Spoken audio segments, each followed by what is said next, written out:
கண்ணும் கண்ணும் மோதிய வேளை சில நொடி நானும் சுவாசிக்கவில்லை. கடவுள் பார்த்த பக்தன் போலே கையும் காலும் ஓடவில்லை.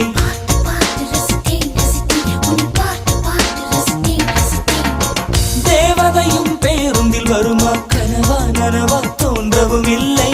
நல்ல வேளை சிறகுகள் இல்லை, நானும் அதனால் நம்பவில்லை. நெற்றி என்ற மேடையிலே ஒற்றை முடியை ஆடவிட்டாள். ஒற்றை முடியில் என்னை கட்டி உச்சி வயலில் தூக்கிலிட்டாள். மனதில் இத்தனை ரணமா, அடவலியில் இத்தனை சுகமா.